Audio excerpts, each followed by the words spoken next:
Frank Piasecki Poulsen studied at the Danish Film Academy, and his film director, scriptwriter, and he told me today, still activist.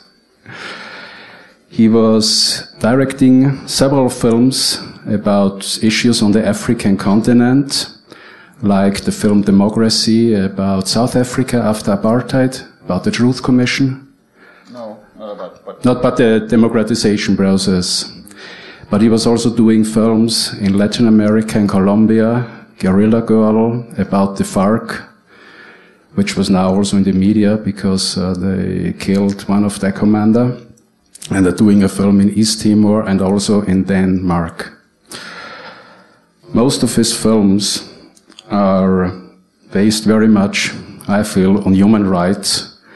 And I think these films try to give to the people, give a voice to people who hardly find ways to tell their stories, especially to the outside. So that's just a brief introduction. And one thing I have now in mind is at the end of the film, when the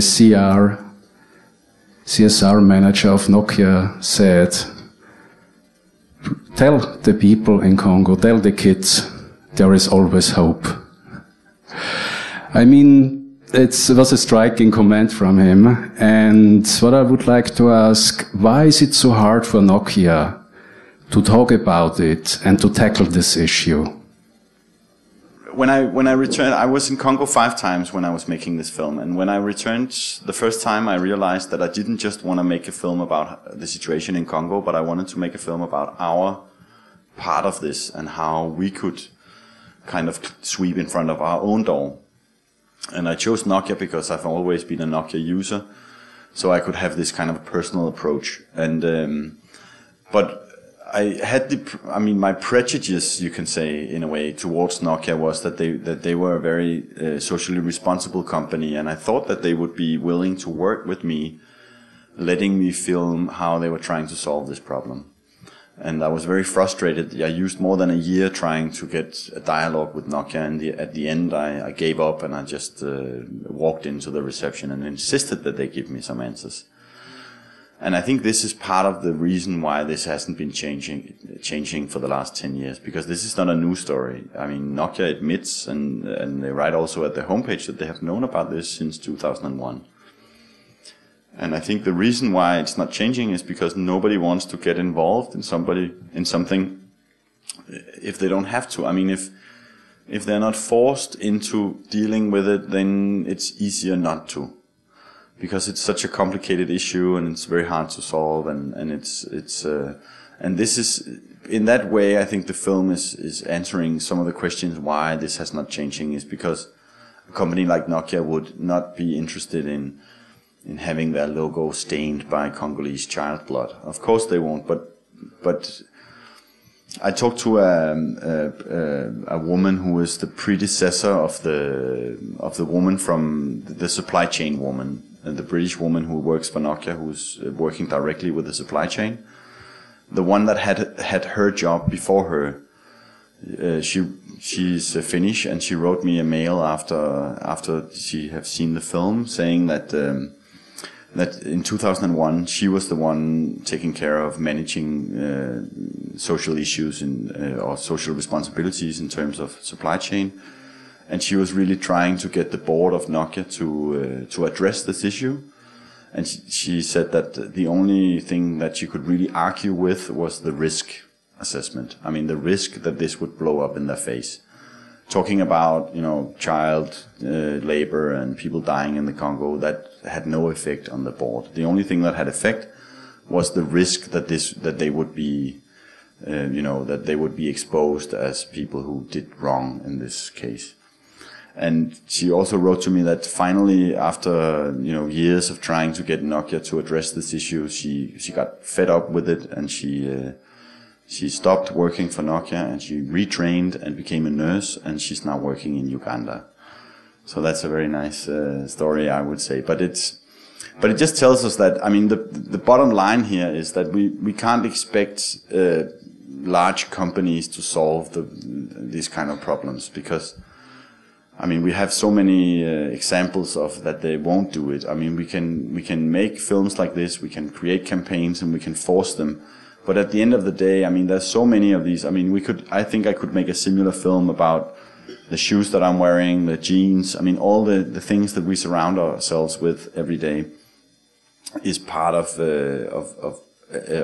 this globalized problem that we have, that we are extracting resources from all over the world and we're not leaving anything behind. And this is, I think, this is my reason for making this film, is kind of to connect the dots between what is going on in our part of the world and how we are consuming, and how people elsewhere needs to suffer in order for us to have this kind of life. So that's the point, to show the interconnectedness of our world, in our world, how our life is affecting people in other parts, and in this case not in a positive way. During the film, especially the second part, I mean the first part about Congo, it's quite a difficult thing to make a film there. But in the second part, I thought maybe it was even more difficult, the film shooting, to do at the Nokia headquarters. But let's go now to the Congo.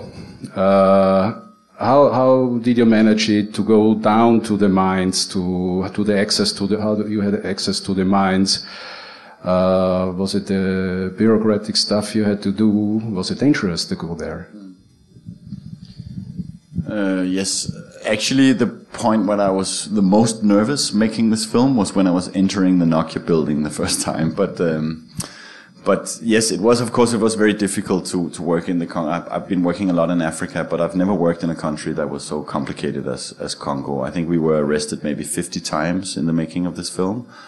Every authority who had the chance would arrest us and have us go to their office and go through our passports for 20 minutes, hoping for us to put $20 on the table. And I don't do that, so, you know, it took a long time. But I was in Congo 5 times in the making of this film, and the reason why it took so long was, first of all, in order to make it as safe as possible. Because, of course, it's always dangerous to enter a conflict area, but you can do a lot to make it more safe. And especially in Congo, because they have very bureaucratic, they have a lot of respect for stamps and stuff like that. So we got permissions from Kinshasa, and then we would kind of play the authorities out against each other, always making sure that we would have the stamp of the superior that we were going to meet in I mean, when we had the stamps of the superiors of the people in Walikali, even though they didn't really want to let us through, they had to, because we had the right stamps. But at the end of I mean, it is of course dangerous to enter such a place, also because many of the soldiers that we encountered, and you don't see very many soldiers in the film compared to how many we met, because very often we couldn't film these situations. And of course it's dangerous because many of them has been taking part in very terrible things, and all these rapes and killings. It makes people crazy, and of course it's not undangerous to be around people who are crazy and who are carrying automatic rifles. But I think when I came to Goma, I realized, you know, everybody was telling me how dangerous this was, also because there's a lot of economical interests,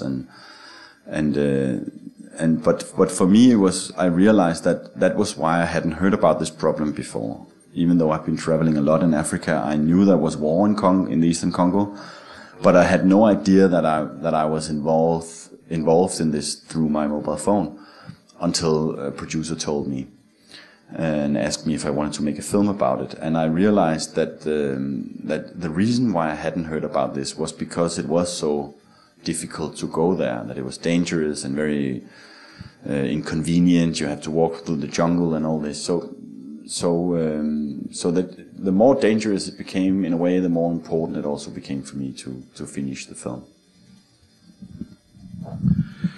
Well, I think everyone saw it was not an easy enterprise what you did there, and it was dangerous for you, but it seems for the local people there, it's much more dangerous.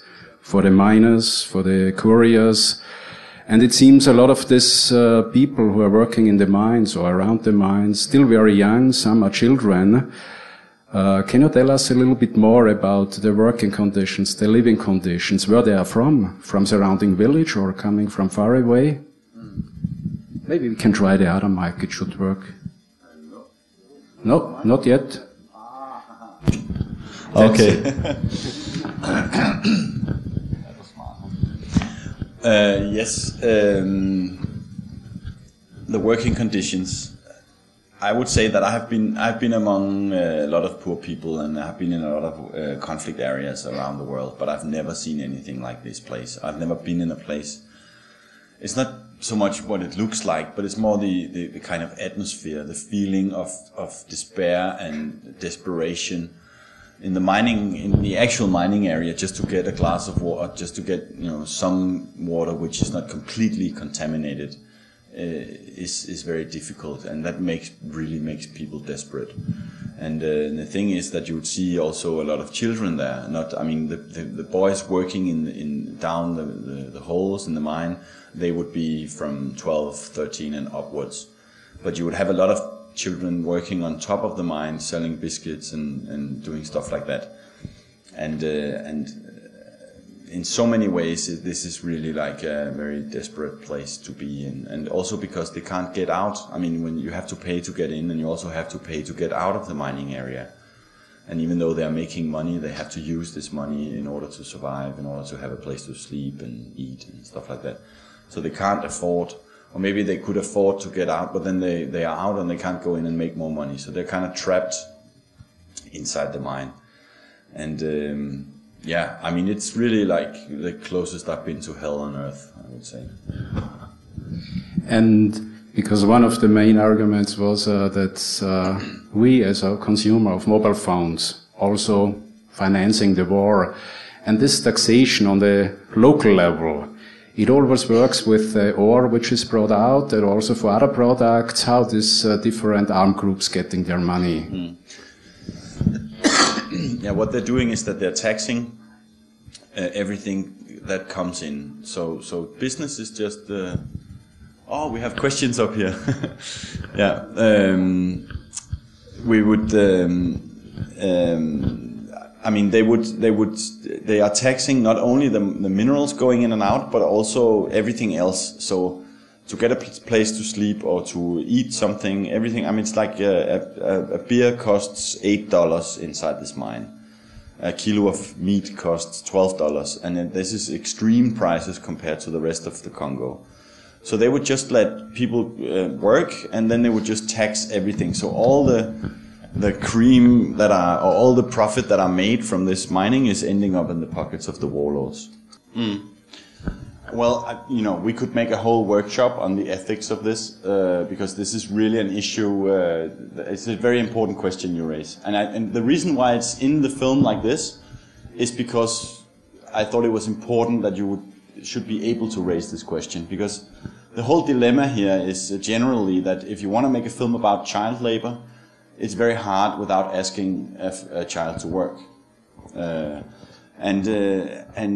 So I become an accomplice in a way. I become, also responsible for doing this, and it's a long story. And we put some of it in the film, and some is not. Actually, what happened in real life was that I was in the mine twice. We made it in the film that I'm going only once to the Congo, but actually I was there 5 times, and I was in the mine. I made the walk through the jungle twice. And the first time I met Chance, he was working in the mine. I made a short interview with him. And when I returned the second time, we heard this rumor about a boy who had escaped the massacre. And then we hooked up with this boy, and it turned out to be Chance. And he said to us, okay, if you're going, I want to go with you. And I thought that he wanted to go back in order to work, to stay in the mine. I think that was his reason for going with us. He didn't have any funding, he didn't have any money to go, and his mother couldn't support him. When you're 16 years old in the Congo, then you're grown up, you have to take care of yourself. He couldn't even live at home. As you see, the house was kind of falling apart. Huh? But then I said, no, I can't take responsibility of bringing you to this place. But then I was sleeping in Walikali, and that night I realized, okay, we had to get quick in, quick out. It would be a lot easier for me as a filmmaker if I had the character already, if we didn't have to find the character when we got there. So I went back to his mother, and I wanted to kind of, even though it's a little bit maybe stupid, but I wanted to kind of save my own ass ethically by asking her if she could tell me that if he was going anyway, then he might as well could join us going there, because if he was going anyway, it would be kind of the same thing as just hooking up with somebody out in the mine. But she completely misunderstood the question and said, okay, you can go, you can bring him, but then you have to bring him back. And I have teenage boys at home, and I know how difficult it is to force them to do anything. So I said, no, I can't take responsibility for that at all. But in the meantime, the chief of the village and the whole group of elders got involved, and I had to explain again and again what this project were about. And then they made a sit down. You know, they went for themselves and they had to discuss this. And I was telling my Congolese co-producer, okay, we have to go. I mean, time is going. We need to start the walking in the jungle and light and all this. You know, like we can only walk through daytime. And he said, no, we can't go until the elders have come to a conclusion, because we will completely disrespect them if we leave while they are discussing. And then they came back saying that they were really tired of these armed groups and what was going on. They thought it was a great project, and they wanted to participate, so they appointed Charles and also the president of their civil society organization to go with us. On this mission, which we were now doing together. So they became part of the film, and a bit in the beginning I was a bit nervous, because what will this mean for I want to make my film. It's not your film, it's my film. I want to make the decisions, and I was a little bit afraid that they would kind of want to take over the project, but they didn't. They were just really being collaborative, and we made this film together. And in terms of paying something, I always, when I work in places like this, are looking for people who can see that maybe this is not benefiting me directly, but it will benefit, you know, on a long term in a way. So I want to be part of it, because if you pay money for doing stuff like this, you pay people for being in a documentary, then it's not a documentary, then it's a fiction film. But of course, when we came back in the film, we leave Charles in the mine, but in the real life, he returned to his mother. And of course, at that point, he did it all for free. But of course, when we returned, we not only gave all the money that we had, we also gave our boots and medicine. We had become a crew on the traveling, and we've been traveling for so long time and experiencing so heavy things that we had become very close friends, also with the others from the village who went with us. So we left everything, even some of our backpacks, and everything that we could spare, we left when we flew out of Illegality. So that's very briefly to address something that I think that is a very important issue, and we could talk about this all night. And there is a lot of dilemmas in it, and you could really argue for and against what I've done. And I put it in the film the way I did in order to point out that this is a problem. This is an ethical dilemma, and I'm kind of crossing a border when I ask a boy. Even though if I had met him in the mine, I would still be crossing the same border. If you ask somebody to go into a place like that, even though if he was on the top of the mine, just to go in the hole. What if he had fell down and died during the recordings? That would have been terrible, huh? And this was an actual risk. So it is a very important dilemma that you're pointing out, I would say. Thank you. Give me a lot of clear side. As you pointed out before, I think to me the reaction from Nokia wasn't a surprising reaction, because I think the big corporations are always interested in maximizing their profits. So we can't expect from politicians or big corporations to change their way of production or their supply. And I believe that the only way to put big corporations under pressure are the consumers, it's us. And since it's very unlikely that we, like in this age of communication, that we're going to give up using cell phones, my question is, we've learned that Coltan is part of the production of mobile phones. So are there any alternatives to that? So what can we do as consumers to change, to put the big corporations like Nokia under pressure? I think we'll get back to the technical part. We will have a discussion also with some other people later on, so we'll get back to some of it. But just to say, I mean, I think there's a lot of things that we can do as consumers when it comes to this. Of course, I mean, when we were starting this production, we also considered, you know, making a boycott of phones. And we were just looking at ourselves in the small group of me and the producer, and you know, and we were just starting laughing because, of course, I mean, we couldn't even ourselves not use our phones. And this is not really the solution for the Congolese either. I mean, if we just stop using these electronics, I mean, that wouldn't help the Congolese in any way, would it? I think the solution is that we would start to trade in a fair way with people from Congo, for instance, about their natural resources. But when that is said, I would also like to say that I think that we can use consumerism as a campaign tool. When it comes to like a catastrophe that is going on in the Congo, I think it can be very effectful. And I'm always quoting a British film called Black Gold, which is about coffee.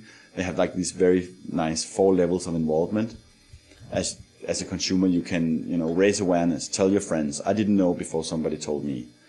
Second level would be ask questions. When you go and buy electronics, ask if you can get one which is conflict mineral free. Because if you do so, if the retail end of this, if the shops would hear about that, okay, it would start to feel a demand for a product without conflict minerals, we'll get the product sooner.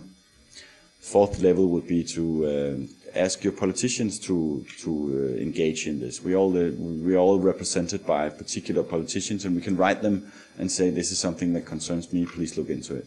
And fourth level would be to join one of the organizations that works with this. In Europe, there's a campaign called Make IT Fair. One of the people is here, and we'll talk to him later. But I also want to say that I don't think that consumerism on a broader scale can be the solution for the world's problems. First of all, because it's very hard for us to know. I mean, all the products that we surround ourselves with, we don't know what they contain, and everybody should be like a consumer expert in order to be able to decide which products are good and which are not. But also because it's just when you're standing in a supermarket, it's a very bad moment to decide what world you want to live in.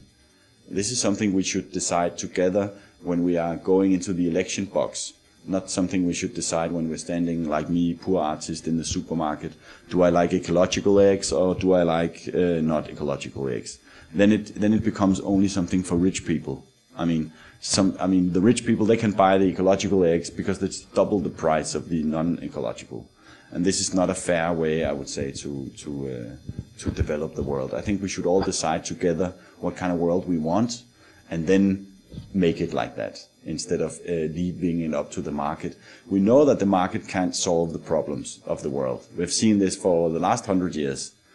And if we leave it up to the market, as we have seen in so many cases, also in this, the world will be run by the ones who are willing to be the most cruel and the most greedy. Thank you. I think you have every reason to insist on going after that, and we all should, in fact, join in making pressure on firms to change their ways. But there are some other points. I'm totally convinced that if you solve this one problem, money will come from somewhere else. Look at the pirate question in Somalia. It's working the same way.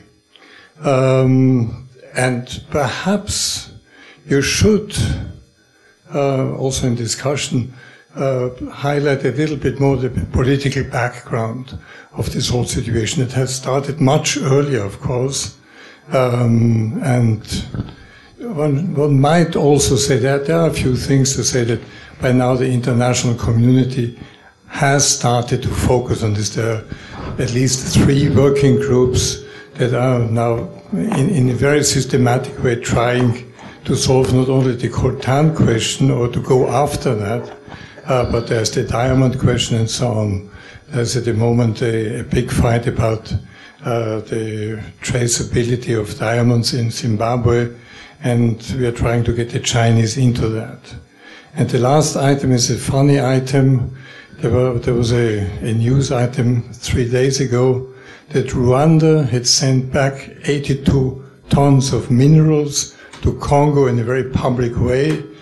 Why did they do that in that way? Because Kagame insisted that he was fed up by being accused of being the conduit for these minerals. What do we make of that news?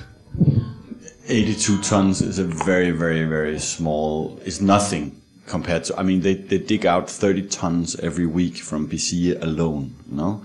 So, and this really has been a problem. But what you're saying is that we have to look at this in historical also, I mean, and that gives me a reason for making a small advertising. We just got the DVD out, and this is here is the 82 minutes version of this. Is what you saw was the TV version of this film, the 55 minutes.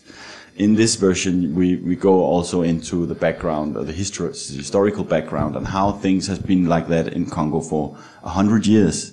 I mean, it's 100 years ago.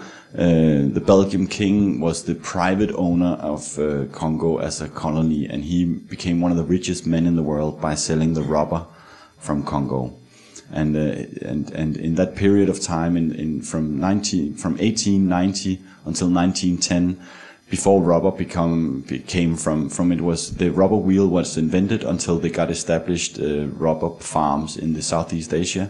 All rubber came from Congo, and in this period, it was like a terror state of the Congolese, the Belgian king, and in between the Congolese population was reduced with in between 8 and 12 million people.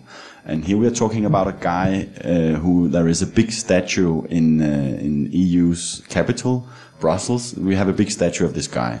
And for the Congolese, it's the same as it would be for the Jews if there was a big statue of Hitler in Berlin. And for me, that's just a symbol of the arrogance of the Western world. And making this film, I realized that in many ways, things haven't changed very much the last 100 years. I mean, the kind of slavery and colonialism that we saw 100 years ago, the result of that is the same today. I mean, it's structured in a different way. We don't have colonialism and we don't have slavery. But it's almost the same that is going on. I mean, the end product is the same. We get all the goods, and they get, in best case, just misery, and in many cases also armed conflict. And this, I think, we can point fingers at the corrupt African leaders,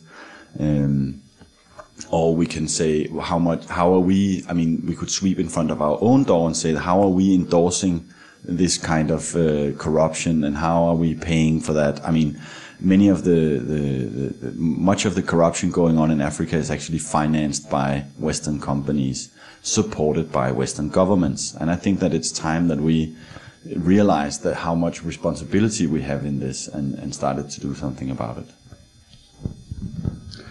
Okay, thank you very much. At this point, I would like to introduce to you two other special guests we have here. These two people are, one came from very far, Professor Mike Morris.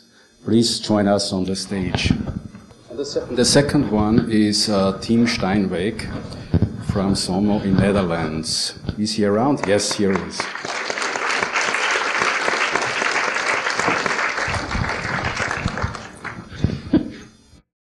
I just want to introduce them briefly. Team Steinweg is a researcher at the Center for Research on Multinational Companies, brief SOMO.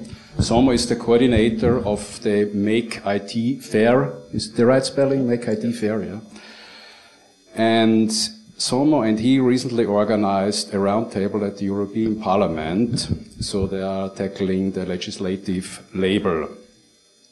And as you are directly linked with the Congo issue, please excuse Professor Morris, I will start with Tim.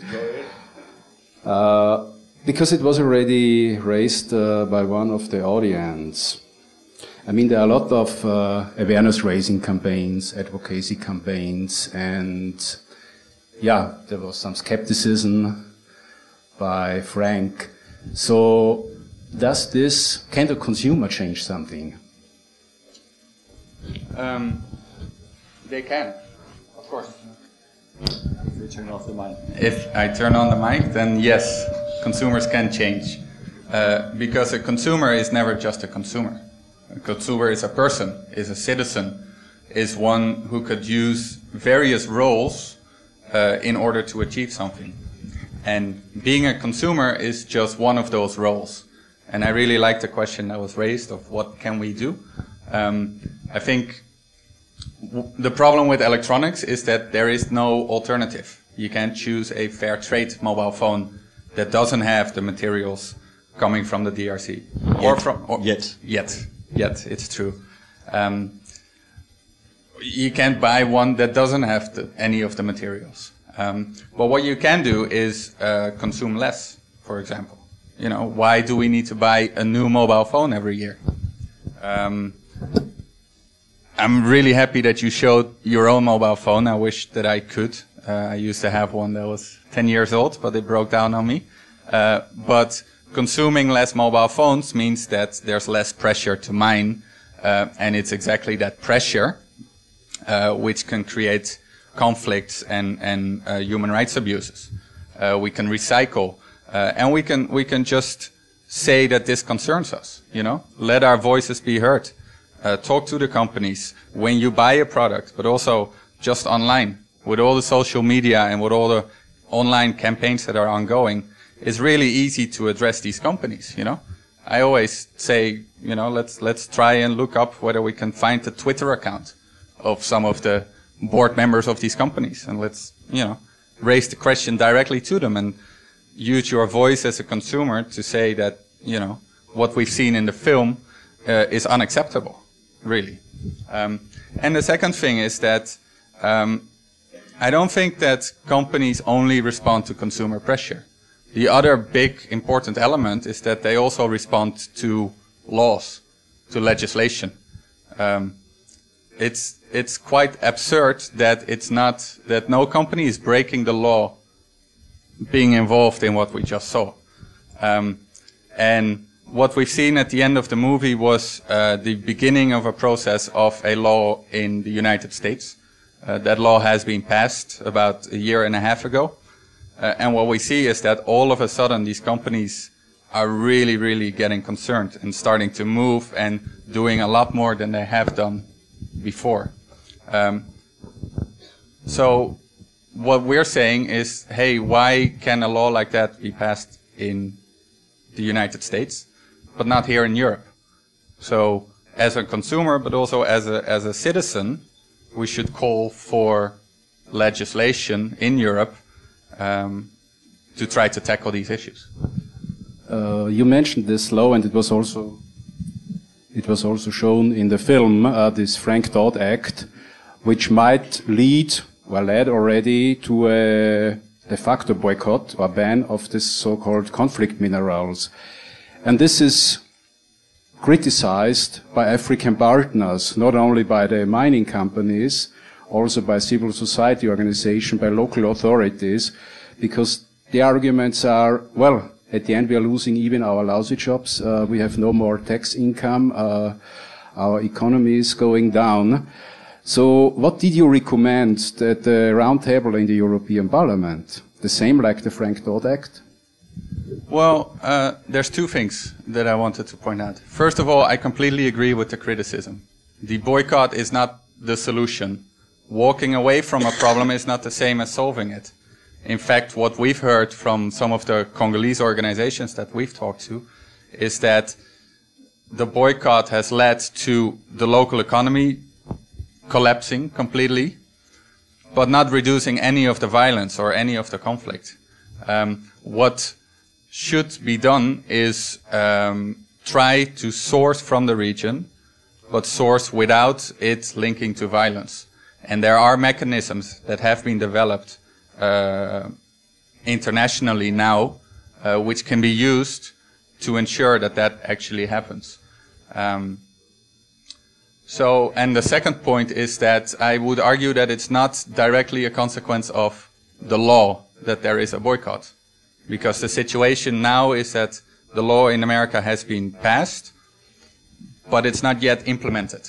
Meaning that companies don't yet have to follow that law. But yet there is a boycott already. So something else must have been in play. And I would argue that it's actually been a very conscious choice by the companies to say, okay, this is too complicated, we're not going to source from the region anymore. which has had really, really negative consequences. Well, it seems it's a complex issue. There are not easy answers, and whenever we are getting confused and see the complexity of a problem, we are going to ask scientists, and that's now the time to introduce to you Professor Mike Morris. He is director of the Center for Social Science Research and head of PRISM. PRISM is a policy research in international services and manufacturing based in Cape Town. And he is also professor at the School of Economics at the University of Cape Town. His current research project is connected very close to our issue. It's called Making Most of Commodities. Well, when I saw these films, and when we know, all of us know, the richness which is under and on the African soil, there is the question, why, or is this richness more a blessing or a curse for the African people?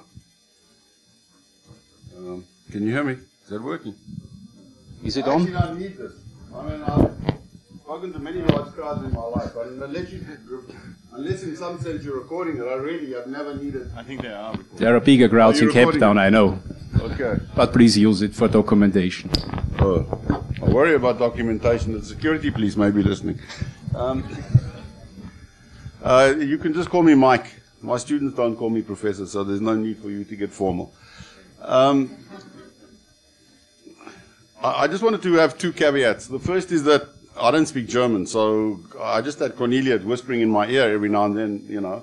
So I don't really want to get into the film itself because I don't want to do an injustice, you know, by raising issues that I may have, you know, not fully understood. So my comments are not really about the film, you know. I have another slightly more cheeky comment, is that if you made a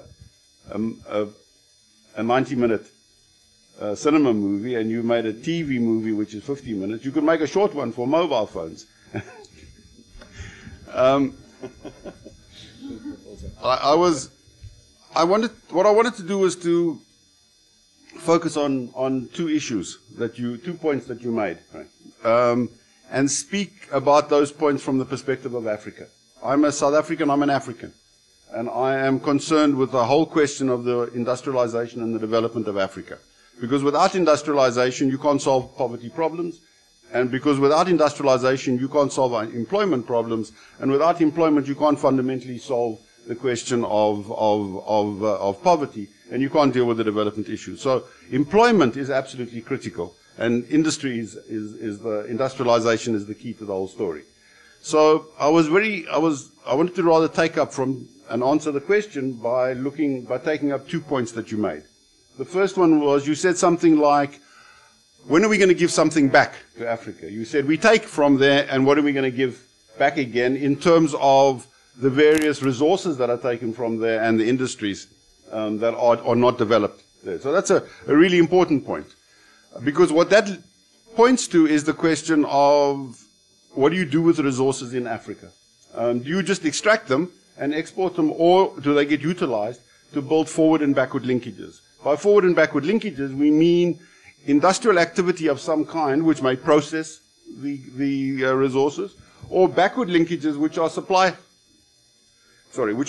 chains, which provide services and inputs to mining activities or to oil extraction activities, which is the basis of industrialization in the final analysis. So that leads me to the other point that you made, was that you said they want to, even though conditions are terrible, they want to get back there again. They want employment. So from the perspective of African countries and African economies, we have to separate out the question of the bad working conditions from the question of what are the resources that are being used for in civil war type situations to finance armed militias and armed gangs that are running around like the Lord's Resistance Army. They employ little kids, and they don't employ them. They kidnap little children and they teach them to be murderers, and they cut people's arms off, and etc. So we have to separate out those different kinds of questions. It may be that we solve the conflict diamonds or the conflict coltan problem, but that's not the same thing as solving the problem of working conditions in Africa and employment. So if I could focus on that question. So I've taken a long route to try and answer your question, but then I'm an academic, so I'm allowed to do that. And I'm trying to simplify an extremely complex issue. For the period before 2000, Africa went backwards. The actual combined GDP of Africa halved, from 1990 to 2000. In the process, in 2000 onwards, GDP on an aggregate level has increased quite phenomenally. And in a number of countries, we've had growth rates of 7%, 8%, etc., which is pretty good, especially, given the fact that in Europe you have growth rates of 2%. And this is on the back of one thing, and it's on the back of resources that are being extracted from Africa. So all that Africa has at the moment, not all countries, some countries are really in a problem, they have no resources. That's a real bad situation to be in. But on the back of these resources that are being extracted, you have this growth in GDP, and you have growth and employment that has taken place. So when people say resources is a bad thing because it leads to conflict, I say yes, that can well be the case. But what do you want people in Africa to do? Give it away? Don't mine the stuff. That's not a solution to the problem, that people have, in Africa. So for us, the question is quite complex. The first answer to the question is to say we have to extract resources because that's the basis for development. On the back of that, we have to do something about the elites and the governments that are corrupt and steal the fruits of that resources. That's another question from that. We have to try and develop infrastructure. We have to develop backward and forward linkages. In other words, we have to try and get industrialization to take place, which is not just based upon extracting the resource, putting it in a boat and sending it off to China or sending it off to Finland or Southeast Asia, actually, for processing. How can we get processing taking place of coltan in Africa? And I wonder whether you'd have a slightly different movie if they were processing the coltan in Kinshasa, even though the conditions are pretty shit in those mines. So how do we get forward processing taking place? How do we get supply chain linkages going backwards, which result in industries being developed? So the second issue is how do we get linkages to be developed, because that's the heart and the basis of industrialization. The third issue that we face in this respect is how can we use these resources to get infrastructure that is not enclave infrastructure? What do I mean by that?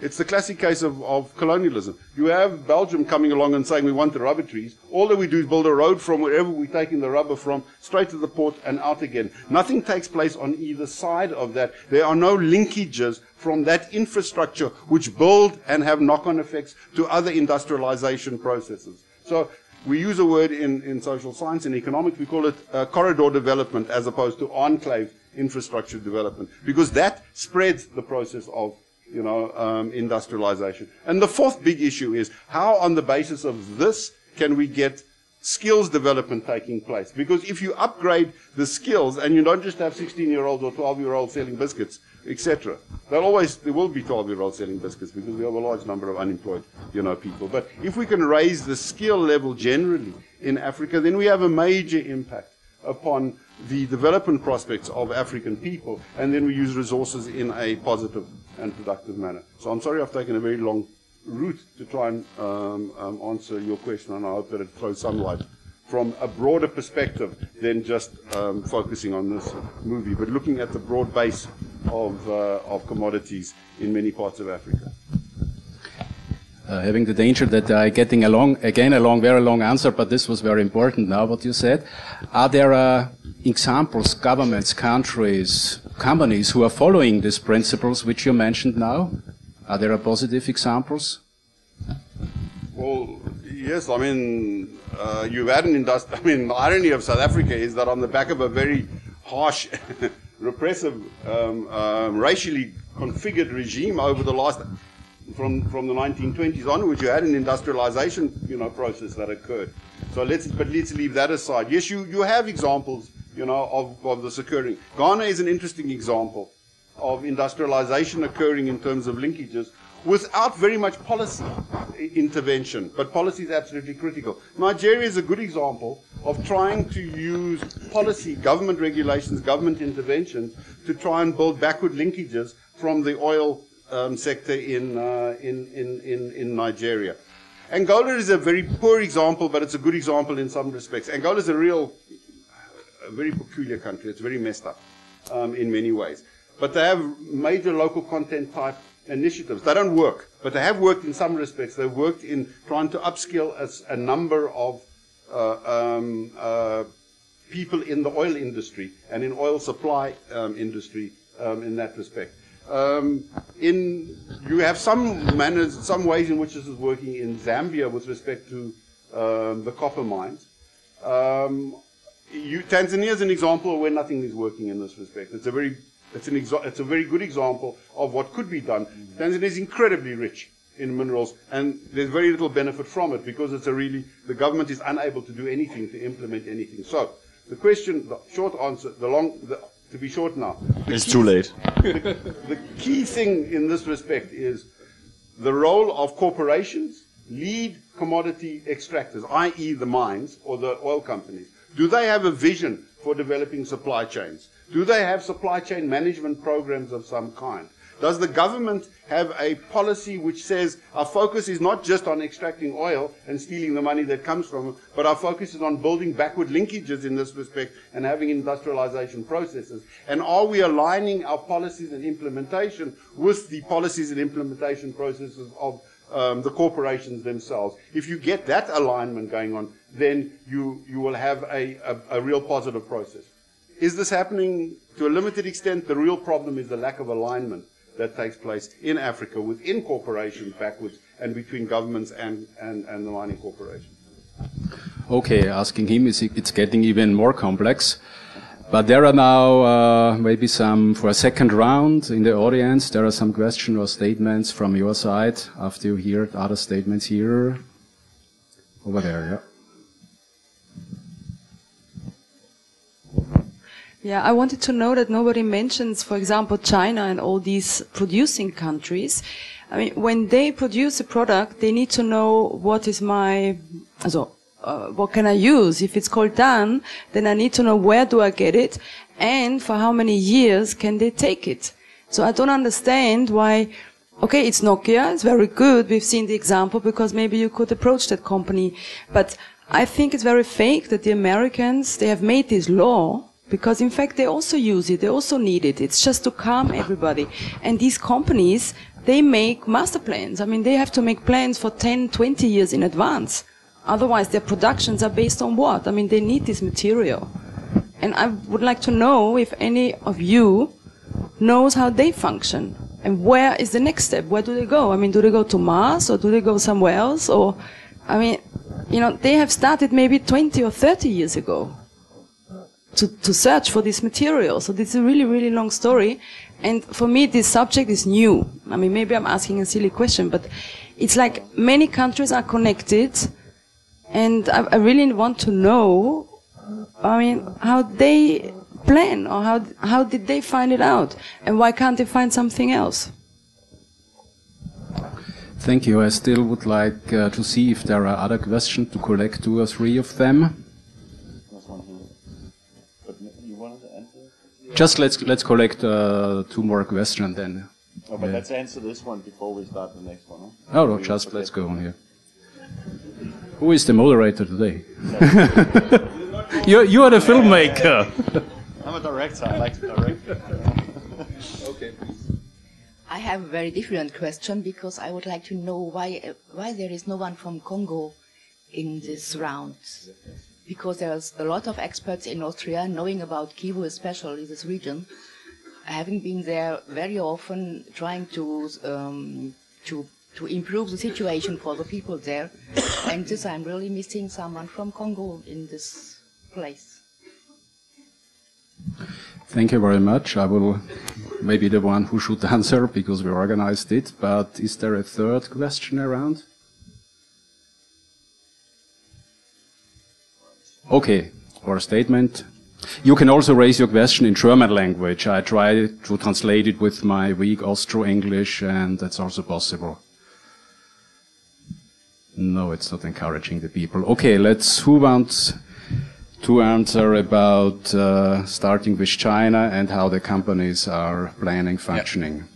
I think the question of China is a really interesting one, but I'm going to refer back to the law in the US. Because the one thing that's really interesting about this law is that it puts a requirement on companies like Nokia, on companies that are on the stock exchange in America and that use these materials, to be able to show exactly whether the minerals that they use come from the DRC or not. And if they do, then they have to show what measures they have taken to ensure that no armed group has benefited from this.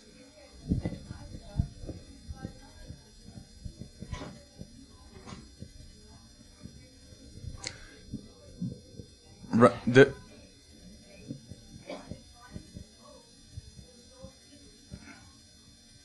I mean, if you have if you have knowledge about that, because it makes sense, it's a great step, but I think it's very easy to, to pass around it. And then it goes to another country, and that country is clean, and we don't have the DRC, and we don't have the But that's whatever. not like an argument against the law. It's also very easy to kill somebody, but it's still illegal. And we need to make a law saying what we need to do, and then we need to enforce that law and make investigations. And companies like Nokia, they can make investigations on the ground if they want to, so they can find out where they're getting these minerals from. It is possible if they want to. It's possible. Sorry for interrupting. No, and I think there's two different issues. One is, how do companies in China respond to this? Well, if that company in China is part of a supply chain of an American company, and in most cases they are, then they have to respond, because the American companies have a requirement by law to be able to show where it comes from, regardless of what the supply chain looks like. The other point that you're raising is a very important one, because it's very easy for these companies to say, okay, we're going to stop sourcing from Congo and we'll just get it from somewhere else, which is exactly not the solution that we should be looking for, because it actually makes the situation worse in the Congo rather than it improves it. That's the big discussion that's going on at the moment is, how can we avoid a complete boycott of minerals from that region, but at the same time avoid that armed groups are getting their money from this. And I'm not going to go into this in too much detail, but there are systems in which you can use to be able to do that. And to respond to the second question, I think that's a very important one. Why are there no Congolese? But I think that's an important question, not so much as on who's on this podium, but in all these discussions on an international level, in European Parliament, in the US. It's my big criticism of the law in the US is that no Congolese was involved in drafting it. And this is really, really a big problem, because there are very knowledgeable people on the ground that know exactly what is going on, what the current situation is, what would work in their context and what wouldn't. And they should be an integral part of any efforts, whether it's laws or whether it's anything else, to try to change the situation. Sorry, can I just say something else? It's a complex issue. You want to solve the problem of labor conditions, that's one thing. You want to solve the problem of rebel groups using conflict diamonds or conflict coltan, that's another thing. You want to solve the problem of conflict in eastern Congo. That's a political issue that requires global governance measures of some substantial intervention. So you want to do that, then get into follow his route of saying this is a voting issue. Don't, put pressure and let's solve the problem of the Congo. The eastern Congo is involved in conflict for a variety of different reasons. You have these crazy Lord's resistance army characters. You have countries around there that have been basically saying, this is a weak Congolese government, we can go in and plunder, some of their stuff, and let's support, activity in, the eastern Congo. What we need to solve that problem is a governance problem and a re-establishment of political order, you know, in the Congo and in the eastern, not only in the eastern DRC, but in the Great Lakes region. And it's a hell of a lot bigger issue than Coltan and mobile phones and Nokia. So we have to understand the order of issues and how they are and what we can do about them in this, you know, in different respects. But it's not only an issue of the complexity, mixing conflict, economic interest, social issues and so on, but also what Tim said, whom we are asking. And that's true, and I want to come back to your question as an organizer of this event today. First, I think you are completely right, and I thank very much to SOMO because you integrated a lot of perspective from local initiatives, from businessmen, from local authorities in the Eastern Congo in your work, and I think that's very crucial. Second, there is a practical problem. First, we thought in preparing it to bring someone from Goma to Austria, but then if you start it, you will see the practical barriers. This guy would have nearby no chance to come to Austria. Austria has, the next embassy is in Nairobi.